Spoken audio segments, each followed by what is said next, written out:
We were sitting by a thick section of reap rod, a logging country term for young timber, when I heard the high-pitched bugle of a male elk.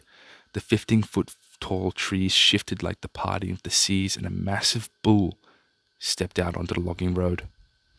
I was leaning on my knees, trying to look invisible, as the black-horned 6x7 bull bore holes through me with his eyes. He was in bow range, and when I decided that I should try to kill him, the thing I'd been practicing to do for months, I realized that it felt like my arms were asleep and my heart was beating out my chest. I don't know if I can pull this bow back. The bull stood there, only 40 yards away from me. There was no question I should be able to kill him. I'd shot thousands of arrows at this distance all summer. I pulled back the bowstring and released. The arrow missed, shot behind his butt. That meant I was about 7 feet off my mark, which was ridiculous. This was what I'd call shitting the bed. My first bow shot of my life at an animal couldn't have been much worse. I didn't get another opportunity that day, but something was ignited inside of me. I had never had any real ambitions or goals of myself, but something changed. Now all I knew was that I wanted to kill a bull. So right after this first day hunting debacle, I became obsessed and hunted for the next 18 days straight, determined to succeed. That's an excerpt from Cameron Haynes' book, Endure, which is what I have marked out a couple of sections to read over. Great book, really, really good. If you like David Goggins' book, his latest one, book 2, you'll very much like this. And if you're a fan of Cam Haynes, then you'll certainly love this. I am such a fan, big fan indeed. I've read the book, listened to it in audio as well, and watching all his podcasts and his latest videos as well has been fantastic. Big recommendation to go check out all that. But welcome to the Zach Hampson podcast, episode 7, I would like to say. Despite what I might think, the title will correct me. So I've marked out a couple of sections inside this book to read to you, with the understanding that Cameron Haynes is somebody that fully embodies that mindset and mentality and actualized life of a person that really full throttle, no stop, goes after what they want and continues to embody the idea of, if I don't quit, I will succeed. It's fantastic.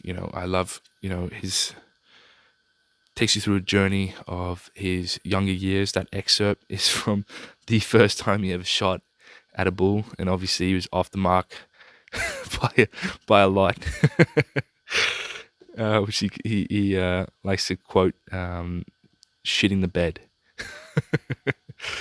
The whole book's fantastic. It's really great. It's not the same linear fashion of, say, the type of David Goggins, how he structures his book. So don't come into this book expecting that similar linear fashion. It's very different. Cameron jumps from past, present, future in the matter of a couple paragraphs. And it's done really eloquently.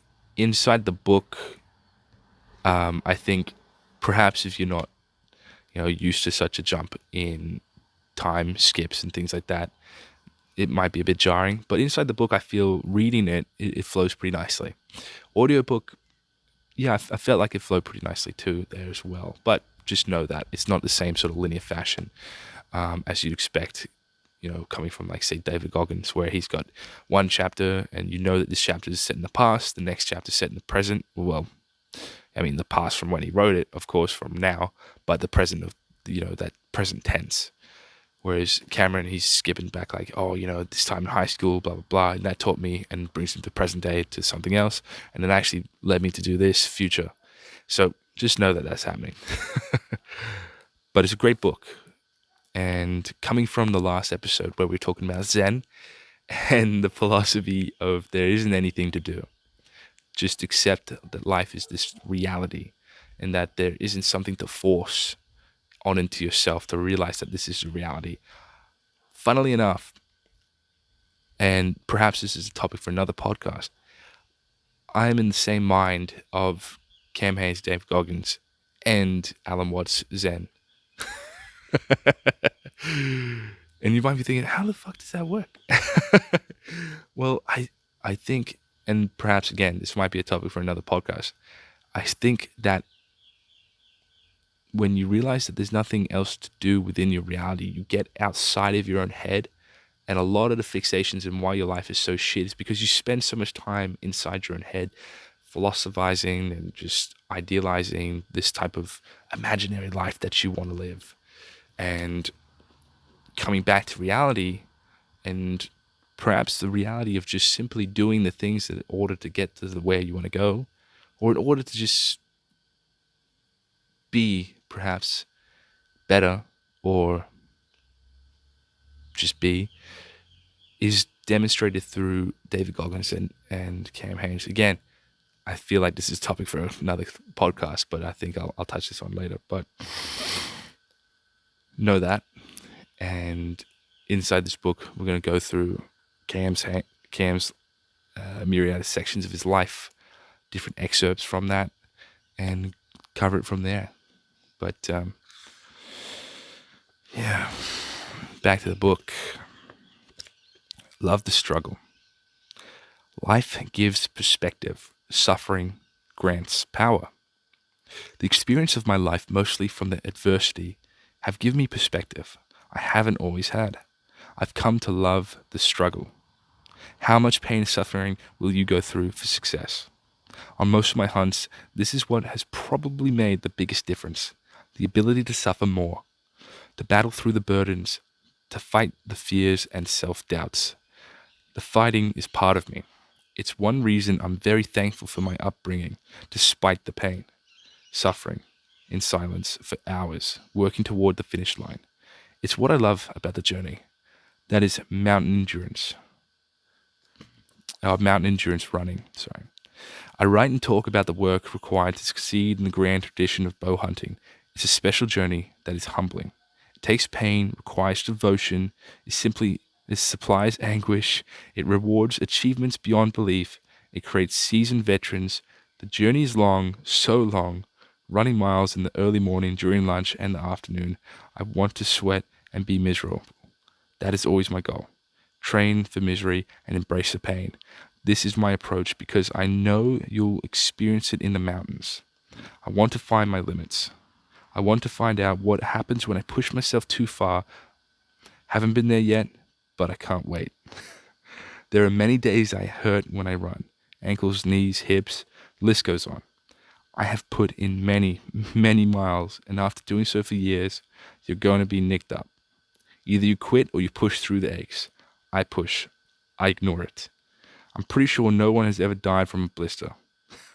I love training and working hard towards my goals, be it bow hunting, running, lifting, or otherwise.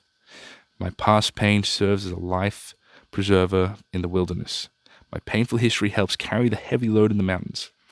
When my shoulder ache, my back tightens, and my quads engage, I feel the hunt has finally given the one thing I long for. Obviously, the suffering endured while packing meat out means success, but it represents more than that. The dripping sweat and the fight for solid footing gives what I need. I've come to long for and embrace the struggle. Without it, I am not me. Such a perfect example of what Cam sort of embodies as a whole. It's just this incredible mentality that I think a lot of people draw inspiration from because it is just so hard. And I think that's one of the massive, just innate inspirations of which fans of Cam or observers of Cam can draw upon when just looking at him.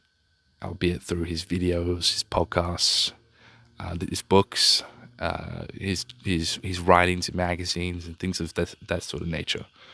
I think it just bleeds through everything that he does. And I think we all innately know how hard it is to do those sorts of things. let alone consistently do those sorts of things.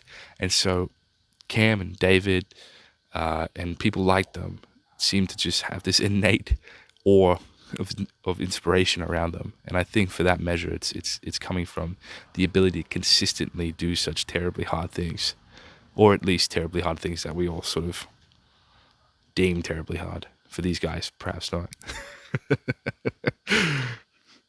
It has been said that life offers two paths, one easy and one hard. As Roy and I entered the unforgiving sanctuary of the Eagle Cap Wilderness for the first time and witnessed the awe-inspiring Wallowo, forgive me, I'm not going to be pronounce a couple of these country names, Wallowa Mountains in the northeastern Oregon, it was obvious that we had chosen the latter. We were always drawn toward the more difficult path. To us, harder, always better. On my first elk hunt in the Eagle Cap Wilderness, which is Oregon's largest designated wilderness area spanning 1,800 square miles, I became hooked on this form of bow hunting. With its granite crags and bottomless canyons, this rugged land was no doubt the roughest in Oregon. It was home to a bevy of big game animals, including bighorn, sheep, mountain goats, mule deer, bears, cougars, and Rocky Mountain elk, to list a few. Many bull elk roamed this wilderness without even ever being bothered by a human. There is something magical about wild and rugged country, but it's not something that can be explained. I've tried for decades of unyielding characteristics of the wild are in your soul. Then you know, if you're not, no words will make them so.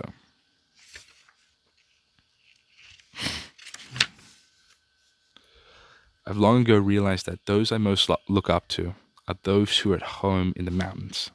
Their resolve, confidence, and spirit are honorable in my eyes. One such individual is a man most won't know or have ever heard of, Billy Cruz. The legendary Billy Cruz motivated me for years. 5 miles from my chosen Eagle Cap Wilderness entry point trailhead, Roy and I came upon a big outfitters camp. Since we had come here solely to get away from other hunters, we kept going and eventually ended up 15 miles from the trailhead at the bottom of a huge canyon. This was where we crossed paths with a long-time wilderness bow hunter, a dentist from Eugene, Oregon. "Do you guys need some help?" the man asked as he eyed us and our ragged pack string. "We've been walking all day, and we're just looking for some good elk country away from other hunters," I said. The dentist proceeded to tell us a life-changing story about a man named Billy Cruz, an Oregon elk hunter, legend, and founder of the Oregon Bow Company, the same brand of bow I held in my hand. Billy had died in a plane crash while scouting for elk a few years earlier, but his legend lived on, especially for a couple of young, hungry bow hunters like Roy and me. The dentist has shared many camps with Billy. Most of the guys in our party hunted within a few miles of camp, but Billy would head to the deepest, nastiest country of the Eagle Cap, the dentist said. Every year without fail, we would be sitting around the camp, eating dinner, playing cards long after dark, when Billy would burst into the tent and roll a couple of bloody elk ivories onto the table. He would then launch into a story of how he arrowed another big wilderness bull and packed it out of a hellhole. "I could tell you guys where Billy hunted," the dentist continued. "No one ever goes there. It is too rough for horses and too steep to hike. You boys are more than welcome to give it a try." "Perfect," we responded. "We just want to get away from people." "You won't see a soul," the dentist assured us. Lining out down the trail, Roy and I tried not to look back. We wanted to play it cool and hide the big grins tattooed across our dirty faces. That dentist had just given us the secret to happiness. We had never met Billy Cruz personally, but walking in his boot prints had put a new bounce in our steps. Making one of the last 4,000-foot vertical climb, we ended up 21 miles from the trailhead, and our truck. We didn't care. We were living for the moment. We were heading down the hard path toward the unknown. "I've never been here before," Steve Prefontaine once said, after a race in his freshman year at the University of Oregon. It was unexplored territory. It's strange. You find yourself in a spot in time you've never hit before, and you don't know if you can finish. but I'm always exploring myself. I haven't reached the threshold of unconsciousness yet. Maybe I never will. This is strange, unexplored, and exhilarating territory. Roy and I were exploring. After many days and a number of close calls with some really big bulls in terrain every bit as nasty as the dentist had promised, I arrowed a lonely spike, my first wilderness bull. The crazy long pack out did little to deter our enthusiasm. Backcountry hunting was in our blood. The dentist was right. We did not see another soul.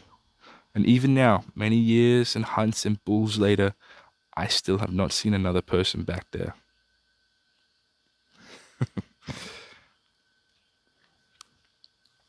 Cam just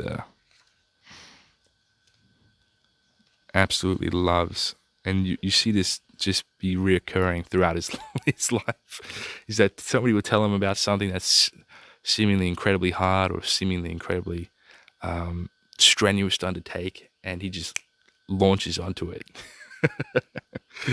And that's something you love when you read through this book and read through his life that he shares with you here, is that you see time and time and again when opportunity or something arises to show him this unique, opportunity. Like I said, he always meets it because he wants to, and he's excited and he's enthralled by it. And I think that's what again makes him such an inspiring person to look up to, or to read about, or to consume, or to watch, or to embody. I think that's one of his most appealing characteristics, is that every time he's presented with opportunity that seems seemingly incredibly hard, he rises to meet it. Back to the book. Find your edge. I go where others go. I go where others won't go or can't go because it's too far and too difficult. This is what I've relied on over the years. If I can, I eliminate the competition. I want the hunt where it's just me against the animal. That's always better odds than trying to outwit my quarry and beat every other Tom, Dick, and Harry while doing so. There are places I can drive to, park, and easily walk into the hunting country. Places anybody can go. If it's easy for me to go there, then it's easy for everybody to get there. That makes it a no-go for me. I want to find places that are almost impossible to reach. I want to walk paths where people have to give more to make it happen. I want an untamed wilderness with rocky crags and miles of unyielding country fending off intruders. Places like this are different. There are people in the civilized world with more money and more connections. There are smart individuals with more friends and more resources than I have. They all have an advantage over me in the regular world. I can't do anything to compete with them in their arena. I'm not going to have more money. I'm not going to be more influential on their home turf. In the wilderness, all that changes in the mountains, all that is different. You can have all the money in the world, but in the mountains, you're just another mere mortal. If I'm better than my competition in the mountains, then all of a sudden, I'm the guy calling the shots. I can't control the wilderness with its weather and the toll the terrain takes on the person's body and soul. Nobody can control that. No, but I can focus on what I can control in order to be the best. I can be the best I can be when I enter the wild. Where do I have an edge? That's the question I answer. I figure it out and then I exploit it. Years ago, I accepted the fact that having success in the bow hunting woods was going to be one of the toughest challenges I ever faced. So what did I do? I began a regimen to try and hone an edge in the mountains, both mentally and physically. I run, I lift weights, I shoot my bow, I obsess about bow hunting every day. I do all these things because I must if I'm to achieve my dreams. So what's your edge? And what are you doing to keep it?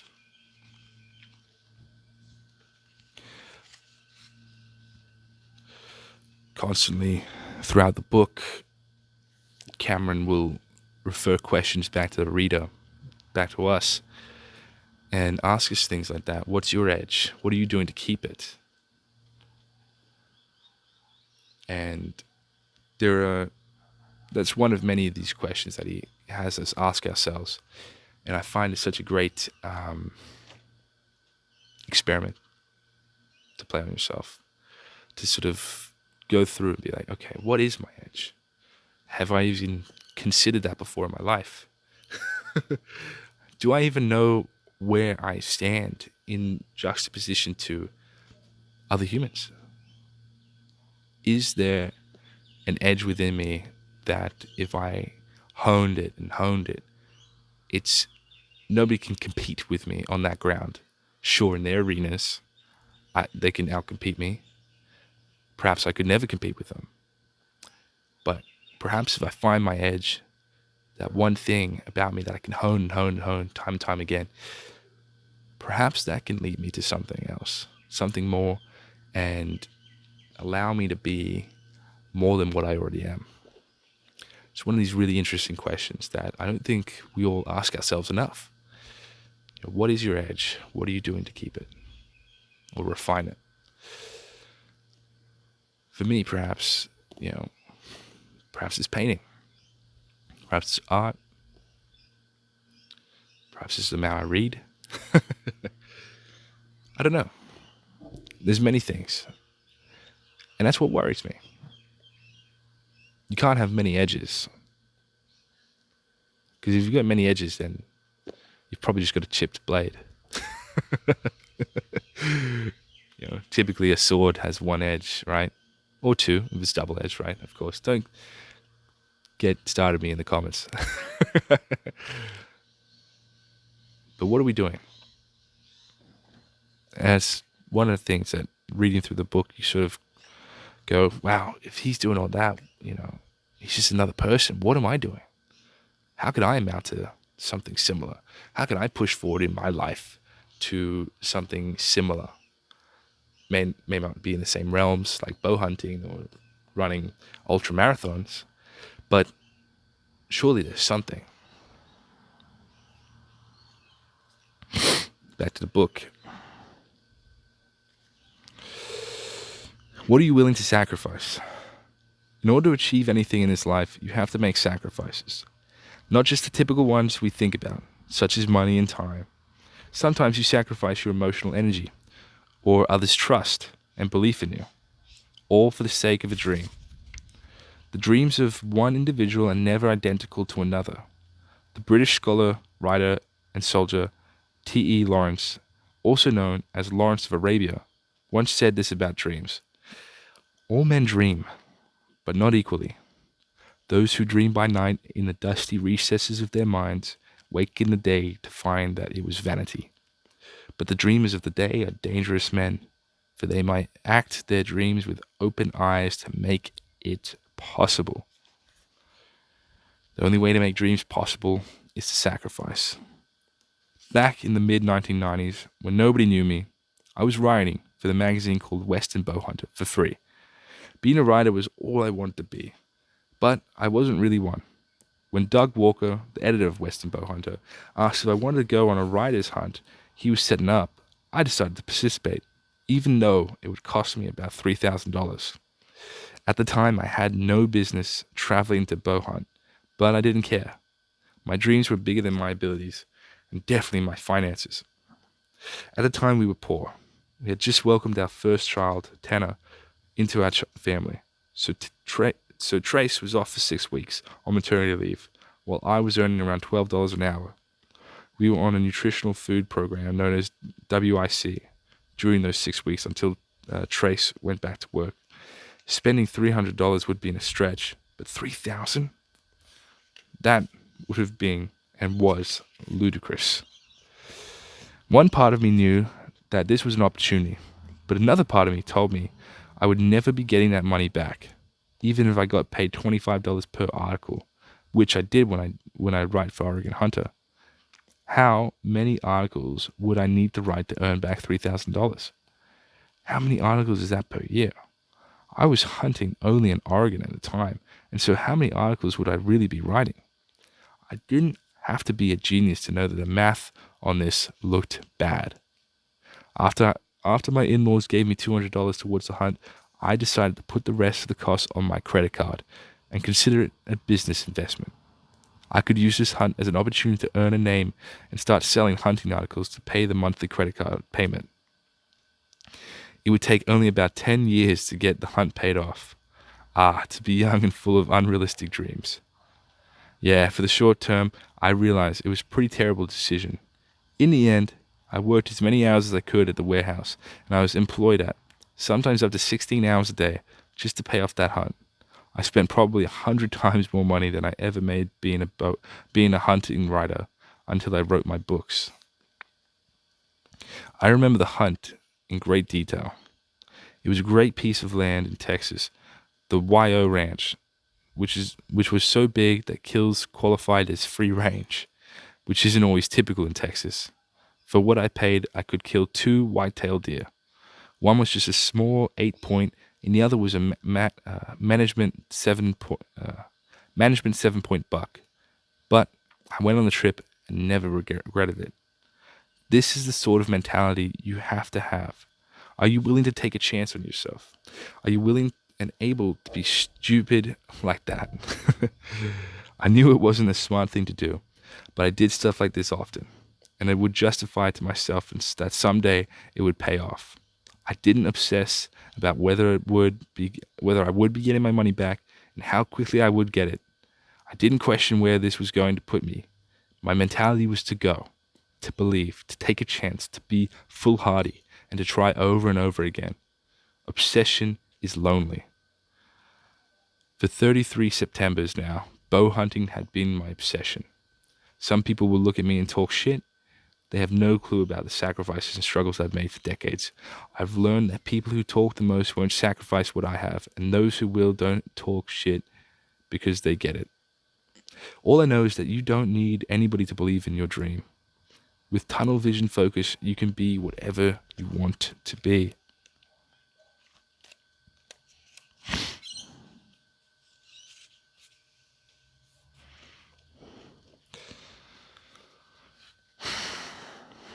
I love that bit there, talking about how he just had his first son, Tanner.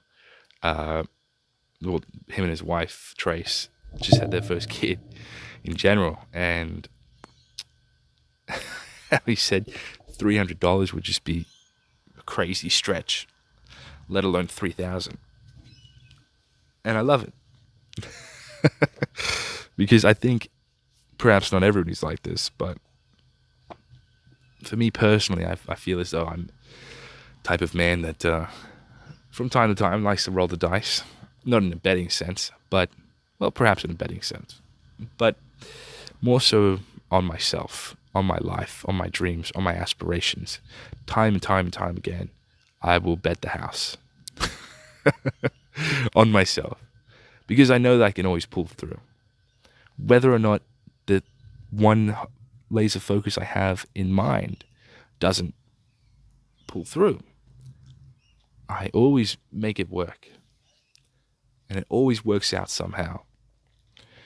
And I believe that when you have that confidence in yourself, when you have that unyielding faith within yourself, there's not many things you can't do,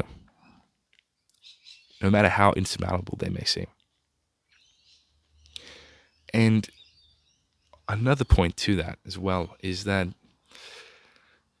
too many of us seem to live our lives, myself included, I speak only for myself. Sometimes I can live my life and just think, oh, I can't do that, or I shouldn't do that, or it's too much for me, or that's too big, I can't dream that big. And think that there's some sort of limitations on my capabilities as a person. And every time I've thought to test those limitations, I always prove myself wrong. I always prove that there are no limitations, and that if I want something, simply go for it. Because more than likely you're going to obtain it. And even more than likely is that the preceding events after going and doing that thing that you were scared of doing is going to amount to many, many things beyond what you could have imagined or dreamed of. Let me tell you, there's been many, many circumstances inside my own life where I went and did various different things. Say, went into real estate and I learned how to sell things. And that led me into remote sales, led me into starting my own team, led me into doing other sorts of things like that and going down that path and making commissions and doing all sorts of things. And it's just when you allow yourself to go into things and you trust yourself and you back yourself, whether or not the thing that you thought you really wanted works out or not, there's always something that you couldn't have imagined that happens later down the line because of that. And it's generally always pretty fucking sick. Back to the book. On December 10, 1962, John Steinbeck took the podium to receive the Nobel Prize in Literature for his realistic and imaginative writings, combining, as they do, sympathetic humor and keen social perception. His opening remarks made it clear that he felt a bit like an imposter by earning this prize. Quote, "In my heart, there may be doubt that I deserve the Nobel Award over other men of letters whom I hold in respect and reverence. But there is no question of my pleasure and pride in having it for myself," Steinbeck said in his acceptance speech. "I felt like an imposter myself, and that has forced me to work even harder at what I do. Running, training, hunting, even writing." I love another quote from Steinbeck. "The writer is delegated to declare and to celebrate man's proven capacity for greatness of love. In the endless war against weakness and despair, these are the bright rally flags of hope and of emulation.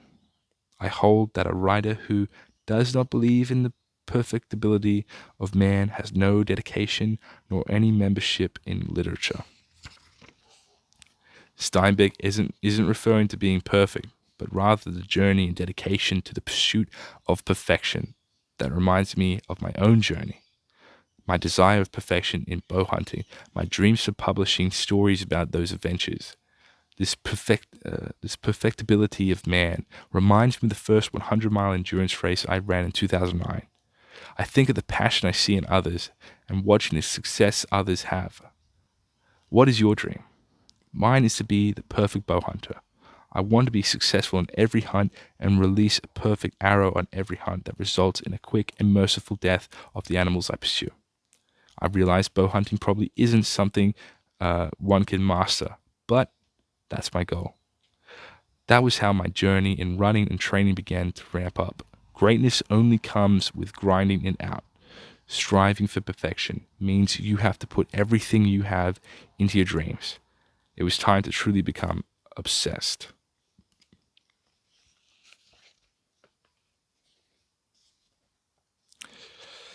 So Cam starts to talk about the days of which he starts to undertake all these crazy marathons and then progressing into these ultra marathons. He learns about what those are and what he can do with those sorts of things. And to be honest with you, kind of reading through these things and learning about these things, especially when I read this, I was coming off the back of David Goggins' book, and you read these things, you're like, fuck, man, I just want to go. I'll do an ultra marathon. I don't give a shit. And I haven't run shit in my life. I'm a 6'4", 120 kilo dude. Excuses. I know, but put it bluntly, I don't run that much. Although I will say, recently, I have been, doing a little bit here and there, testing the waters a little bit. And what's been really, really cool is running on the balls of my feet, the front part of my foot, landing on that and running off of that, running off of that. That's helped me fantastically. I don't know why nobody taught me that earlier, but just trying that, I can run way further and for way longer and for being way less puffed out doing it that way. I don't know, you try. I'm not a fucking running expert, but trying that the other day, it's like, fuck, damn, this feels great. Until I got to a couple 100 meters and I was like, all right, let's just chill. I'm not at that mentality yet. I hope to be, strive to be, create that within myself. We'll see. We'll go from there. Yeah. But Cam's going through, he's talking about all the ultra marathons he starts to do and how they're in the back country and they sound fucking fantastic and all this different wilderness that they get to traverse and go through as they go through the different races that he endures and goes through there. It sounds fucking phenomenal, really. And you see a couple of photos and you look them up online, you're like, wow, that's some great landscape. I don't know about you guys, but I love bushwalks and I love hiking and being out in nature. And I can honestly tell you right now, while I can't run for that long or that far, I can hike indefinitely. I mean that. I can hike forever. 40Ks, 50Ks, nothing. It doesn't even feel like I'm there. But when I run, Jesus Christ, I know it. I know it. Back to the book. What is possible if we take off the shackles of comfort? There are few select individuals out there who know what's possible when they move beyond their discomfort, when they master their pain, and when they sacrifice their lives to be the best at their craft. It's not often that we meet someone who challenges the norms of society, a person who pulls back the curtain and exposes the masses to a new realm of what's possible physically and mentally in discipline realm. David Goggins is as I've described, and it's an honor to call him a friend. In my eyes, he's making a huge impact on people who grew up with the odds stacked against them, just like he grew up. In Goggins' words, you can be born in a sewer and still be the baddest motherfucker on earth. He knows because he just so happens to be that. A rough childhood turned him into a depressed and overweight young man. But he was the only member of the U.S. Armed Forces to complete SEAL training, as well as Army Ranger School and Air Force Tactical Air Control training. He's also known for competing in ultramarathons and ultra triathlons. Being around someone like Goggins makes me realize that I have so much more to give, that I haven't sacrificed enough. As he often says, most of us only top into 40% of our ability. We all have so much more to give than we know. I understood this once when I ran 240 miles. Upon finishing, I realized that I actually felt fine. During the race, I felt terrible. But at the end, I was smiling and saying it was great. So I wasn't even close to being done. That wasn't the limit. Goggins pushes his limits as far as they can go. In his savage book, Can't Hurt Me, Goggins shares his story and offers insight into how anyone can reach their full potential. A lot of us surround ourselves with people who speak to our desires for comfort. Goggins writes, "Who would rather treat the pain of our wounds and prevent further injury than help us callous over them and try again?" We need to surround ourselves with people who will tell us what we need to hear, not what we want to hear, but at the same time, not make us feel we're up against the impossible. Goggins is someone who pushes me simply by what he stands for and his unfiltered, unapologetic way he attacks life. His mindset might make some uneasy. I've noticed that true outliers sometimes make those that embrace mediocrity uncomfortable. But Goggins has neither time nor patience for mediocrity. Mediocrity feels so fucking good, Goggins posted. If you wake up and don't want to work out, all you have to say is fuck it. I don't give a shit. And if you're mediocre, you're probably hanging around other mediocre people. So they are happy that you don't add pressure to their life. One big happy soft ass family. People don't like hanging around that motherfucker who makes them feel uncomfortable or like an underachiever on a regular basis. We stay away from them fucking savage who wakes up at 3:30 regardless of the weather. If they got a good night's sleep, if their life sucks and times are hard, people stay clear of that cat. Those kind of people make you question yourself. They also let you know where your life ends and their life begins. He's got a good quote here in the middle of this other quote here, where he's quoted Goggins, who says, "Sometimes your motivation needs to be because no one else wants to fucking do it."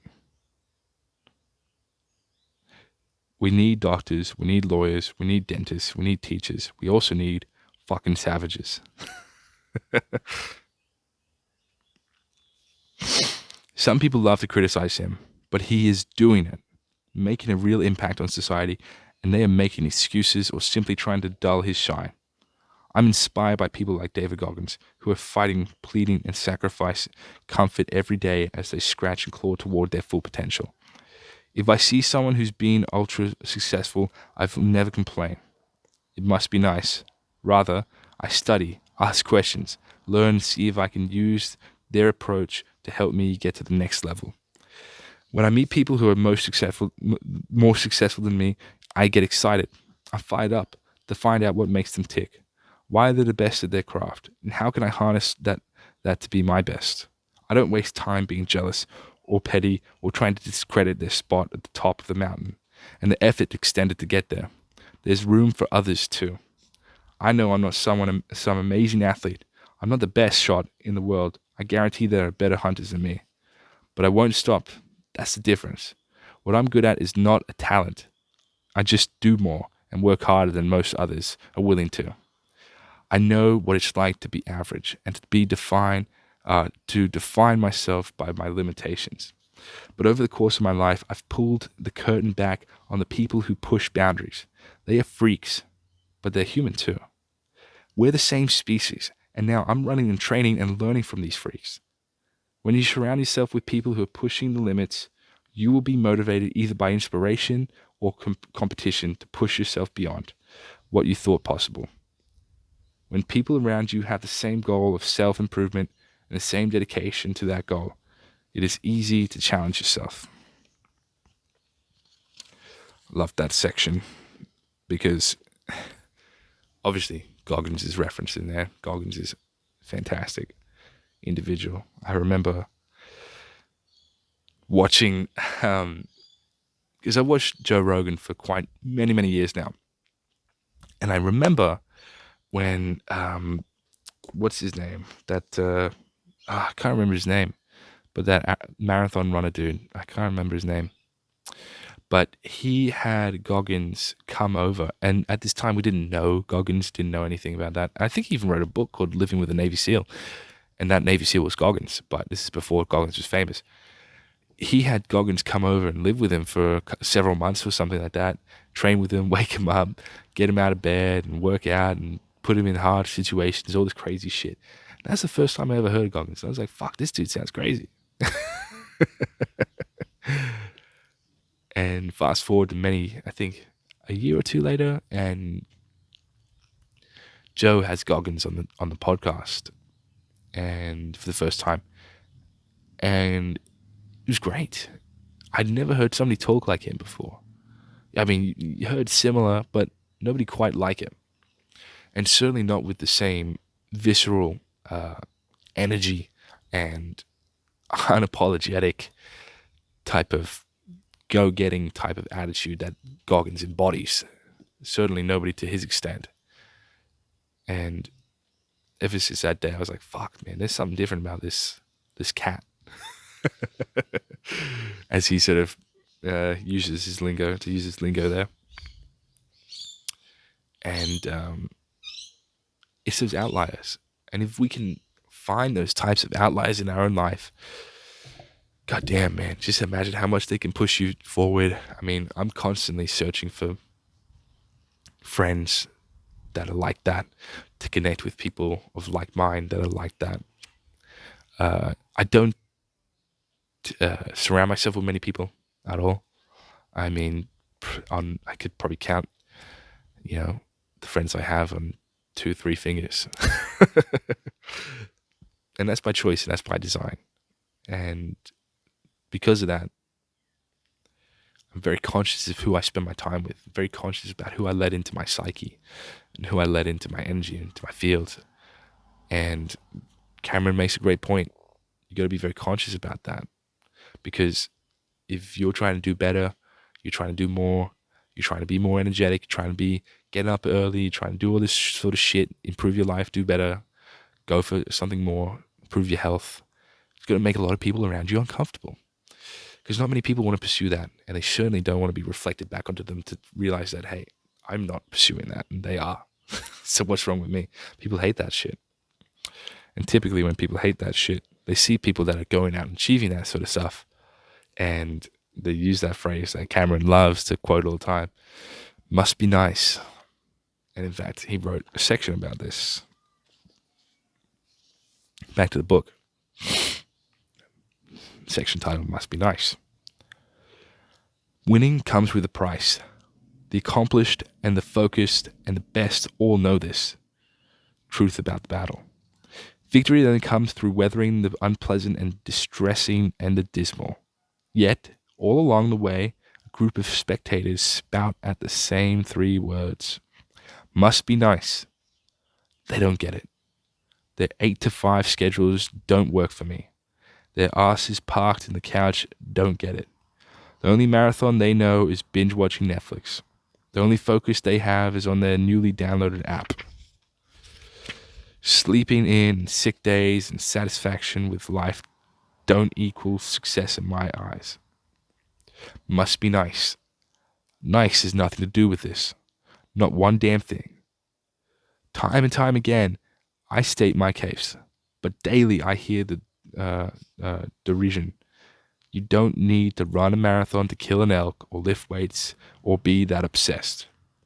Even after decades of proven results and success, I still hear the same broken record of questions and statements that give people an out thinking I don't see the game they're playing. Don't you spend time with your family? I'd bow hunt too if I was sponsored. How much sleep are you getting? You're going to ruin your knees and your body. Must be nice to get free bows and your hunts paid for. Do you do your own lawn work? Here's a fact. I can pay others to do my lawn, but I can't pay others to run miles for me, lift weights for me, or shoot my bow every day. There's nothing nice about 15 to 20 hour days. There's nothing nice about waking up before the rest of the world opens its eyes. There's nothing nice about working on the weekends or missing family time or sacrificing life for a singular passion, but that's the choice I made. The must-be-nices never want to think about any of that. A lot of these guys who utter, oh, I'd love to be able to do that, really and truly wouldn't love it. If you put them under the pressure, I guarantee you they wouldn't love it at all. They wouldn't even remotely like it. It's too much. It's too hard. For me, success has come at a high, sometimes not so nice price. For me, must be nice is the swan song of incompetence. Must be nice is the white flag of defeat. There's nothing nice and light and sweet about success. Heavy lies the crown and comes with a not so nice price.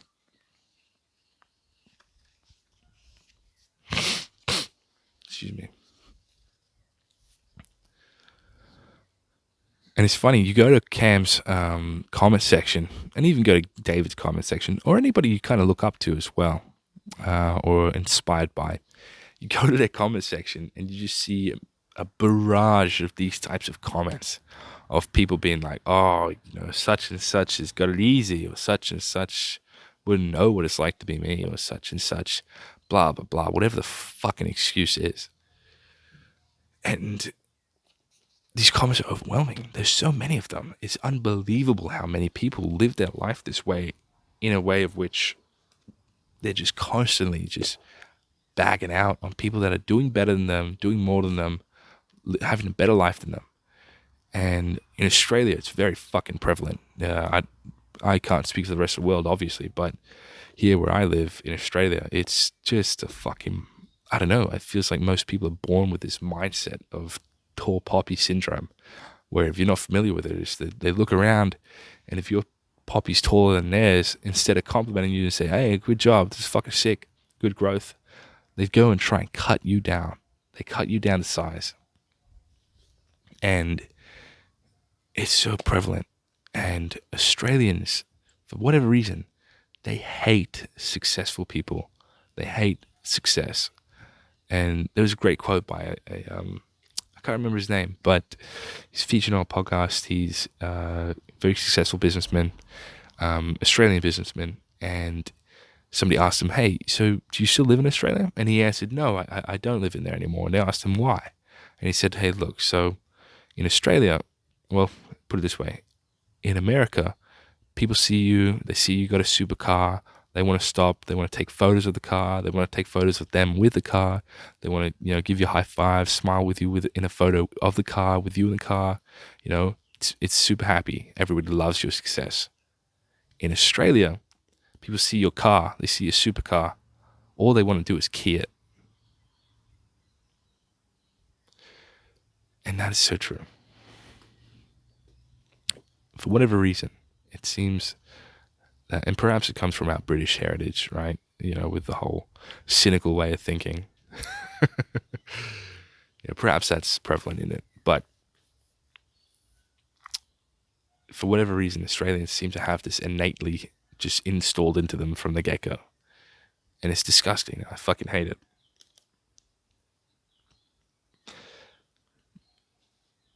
What you can do about it, I'm not too sure. Probably nothing, right? But that's what Cam says. That's what he says. The outliers don't care, and they won't ever fucking mock you. Because, hate never comes from above. It always comes from below. People below you. People that aren't willing to do what you're doing. People that aren't willing to go the extra mile. People that aren't willing to step out that foot. People that aren't willing to do what you're doing. It always comes from below. Just a couple more sections in the book I want to hit. In particular, covering this a little bit about the critics and the hate. So, the great UCLA basketball coach John Wooden once said, "You can't let praise or criticism get to you. It's a weakness to get caught up in either one." Here's my take on the praise and criticism. Kind and complimentary words from fans and followers are appreciated and acknowledged. But as for the hate, I got that shit memorized. You don't have to run marathons to kill an elk. When I was first making a name for myself, some hunters didn't like me and didn't appreciate my methods. They said running and lifting to prepare for bow hunting was stupid. They said I was wasting my time. They criticized me more than giving me credit for what I did. Early on, I carried the criticism like a chip on my shoulder. I wouldn't judge guys who scoffed at my training, but I was never going to apologize or minimize the value of what I did, whether someone loved my approach or hated it. I kept plugging away. I found a formula that worked for me, and I intended to ride it as long as I could. As I got in better shape, physically and mentally, I killed more animals and achieved more of my hunting goals. Our body and mind are tools to use in the woods. Training hones those tools simply as that. The better the tools you haul into the mountains, the more success you'll have. Over time, as I saw people being inspired by what I did, I ignored the haters. A decade ago, it was thousands of emails pouring in. These days, it's tens of thousands of comments posted online. I love hearing how people have reinvented themselves for the better in the name of hunting, of fit hunting. I discovered I could deal with legions of naysayers if the trade-off was helping even one person enhance their quality of life. Years ago, I remembered hearing the following quote: "They don't make statues of critics." Those words are powerful to me.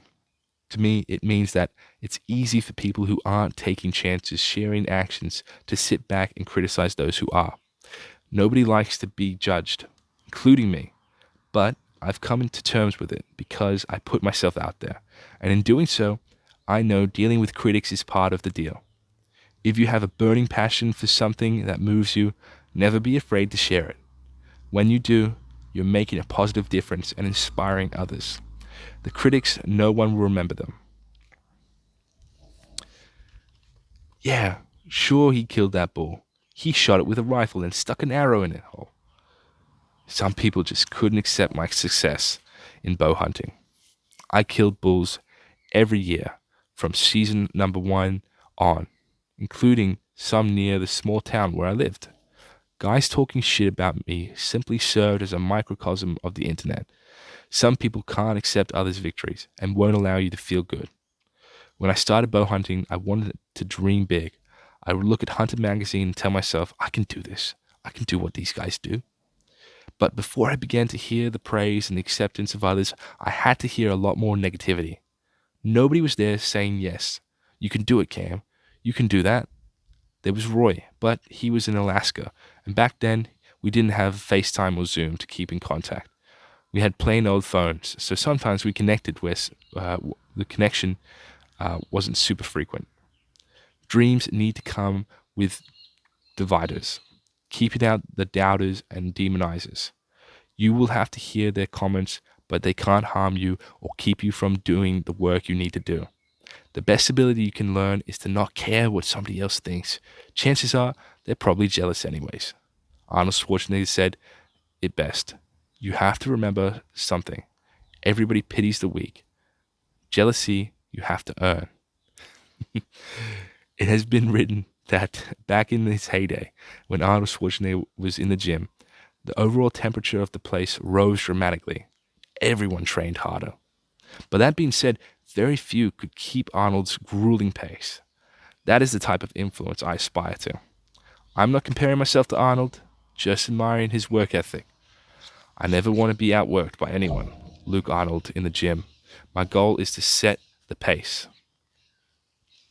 Like Arnold in the gym, my goal is to set the pace.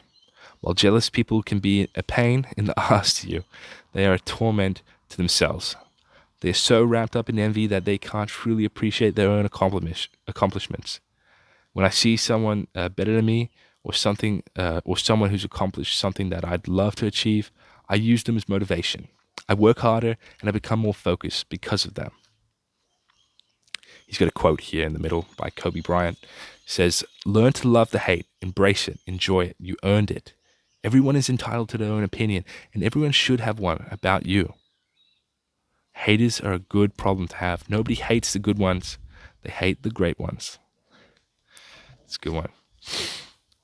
If anyone is jealous of me, all I have said and will ever say is that if I've done it, anyone can. I believe with years, probably fewer than it took me, of hard work, sacrifice, and dedication, many can do any anything, any of the things I've done. The only reason for my success is because I've stuck with it. Bow hunting, running, business, etc. I was either terrible or average at best, at most of what I'm now considered good at. I've simply outworked my weaknesses and other guys who were naturally better than me. Do you have big dreams you're chasing? If you do, you will surely be judged and second guessed, like I have not only been, like I have, not only by strangers but by maybe even friends and family. Don't waver. Keep fighting. Keep working. Staying strong in your convictions. I say it all the time, but I'll say it again. Dreams can come true. They have for me.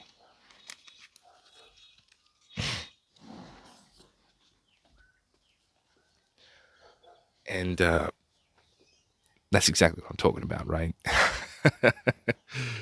You know, when you've got such a prevalent amount of hate, then I think it's just a surefire sign that you're doing something pretty good. You know, there's been many times I've released things into the world, in the art realm especially, and it's just been a massive divide. You know, people on people on one side of the argument, people on another side of the argument, just coming in, just crazy, blowing up at me, blowing up at them, then blowing up at each other. But all at the same time, I'm just pursuing what I believe to be right and saying what I believe to be right and going down the path of which I want to pursue, what I want to do with myself and what I want to do with my life.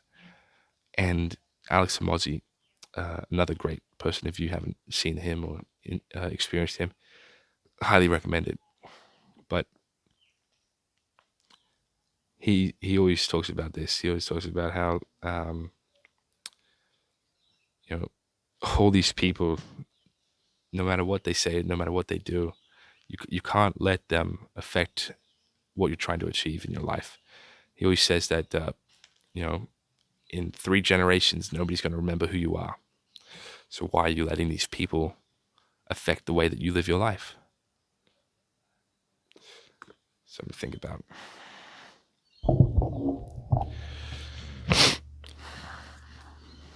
Back to the book. I signed up for my first half marathon about 2 months ago and found you on Instagram. it's been motivating to watch you. It's a quote by one of Cameron Sains' fans. These are the comments that drown out the noise. I'm motivated at least 10 times as much by the positive energy I receive from others over the criticism I receive. I'm inspired daily to hear about the successful journeys people have embarked on because they've been motivated by my story. I can't tell you how much I enjoy getting messages and comments from people who talk about how they just ran their first ultra or marathon or half marathon. The distance doesn't matter. I love hearing about someone's first 10K or even mile. I get many of these every day. The energy and love and the accomplishments put a smile on my face and put humility in my heart. I get people saying how they look up to me. They say thank you for the motivation. Thank you for the inspiration. It's so powerful for me to see this. Inspiring others is a wonderful thing, but I also believe families need strong men who protect, love, and keep order. Our communities need the same. Coincidentally enough, it's sometimes while I'm training that I've been called upon to help. One time, a few years back, the opportunity was especially important as I was with my son Truett, running a hill on the outskirts of Eugene called Spencer's Butte.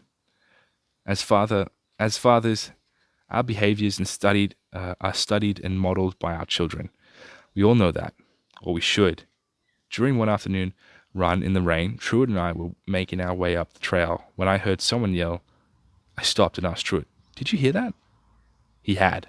We heard a cry for help from up the butte, where the terrain was very steep. As we made our way up, the screams for help got more intense. I told Truett when we were about 100 yards away from the woman calling out in situations like this, one needs to be aware. I said that there have been times when people feigned injury or need in order to lure someone into a trap. Before they knew it, what happened? The savior became the victim. So never assume you know what's happening and charge into a trap. Always be on guard. When the woman was in sight, I surveyed the situation and believed she genuinely needed help. She was clutching onto a tree on a nearly vertical section of the mountain, and I could see cuts on her legs and abrasions on her arms. After making our way to her, I told her I was there to help her get off the mountain. She wasn't badly injured, but she was scared of falling again. I had her on my back and holding on like a child might with her arms around my shoulders and neck, her legs around my waist. Slowly, with great effort, I got her off the hill to safety. This is what we're here to do. Above all else, I told Truett, to help those in need. And I highlight that section to read out off the back of the inspiration that he gets, or these positive messages of affirmation for his positive influence on others he gets on a daily basis from people. And it's simply by being that mindset that, we're here to help, we're here to inspire, and people will embody the way that we live, and especially our children. If you're a father, if you're a mother, your children are always going to seek to copy you, always going to seek to do what you're doing, say what you're saying, be what you're being. There's no escaping that. They're always going to want to do that. And in some regards, I think your children will always just be the pressure pot to bring out either the worst in you or the best. And it's up to you to decide. But they will put a big mirror towards you and force you to come to terms with who you are, what you do, and what you stand for, whether you like it or not. And that's why I highlight that section, is where he talks about having his son there on the run. And obviously through the podcast, he's talked about his children more, what they've gone on to accomplish and what they do with themselves nowadays. And it's inspiring. You can see that they've really all looked up to him, looked up to him as a father, and taken on a lot of his influence and embodied a lot of his teachings, and have become very successful having done so. And as parents, we can only ever hope for that, is that we just live and set a great example for our children, not only to inspire everybody else around us, but to inspire the ones closest to us. And I'll finish with this section. Listen to the hate. Why all the hate, some ask me? Why all the criticism, some post? Why all the judgments, some say? I don't know. I don't care. I use the slams and the shaming, despite the bullshit. I use all of it as fuel. It motivates me. Where would I be without the doubters? What would my life look like without all the disdain? I hope I never find out. Since day one, 33 years ago, when I first picked up a bow, the disrespect has come. Men and women, vegans and comedians, even bow hunters, all have talked shit and still do. Not only have I fed off the hate and have never faltered, but it's also made me more focused, hungrier, and less satisfied. There will always be those who want to see someone who's motivated fail, because the effort of others reminds the weak of their lack of passion and purpose. There will always be those who want to feel that passion and purpose too, but it's hard. The grind hurts sometimes, so all they can do is hate and detract. They don't realize that apathy is death. They don't know that the approval of others doesn't make a difference to the driven. Hatred only provides fuel. So please, I'm begging you, keep the vitriol coming. I thought that was a funny section to end on. At the back of the book, you can see him with his family. If you're on the video, you can see that. That's his family. That's Cam over here, and his wife, Trace, and then his kids up through there. I thought it was nice. But I thought that was a great section to end on because it's so funny, and I think that embodies so much of what Cam does and who Cam is. And that's simply to be this person that, despite what others are saying about him, despite what people are posting or commenting or, putting towards him, he doesn't give a shit. And he never does, and he never will. I mean, obviously he talks about how much it used to get to him, but nowadays it's changed, and he's used it as fuel. Obviously not to the extent that someone like David Goggins has, where he records all the hate comments, he repeats them back and records it and plays it aloud and listens to it. Not like that, at least not yet, perhaps. And perhaps you don't need to go to that extent, right? But understand that if you're getting these types of people commenting on your shit, you're probably doing something right. And I always remember this one thing. Somebody always, I can't remember where I heard it, but somebody said one time that you'd never find Michael Jordan posting a hate comment in somebody's comments.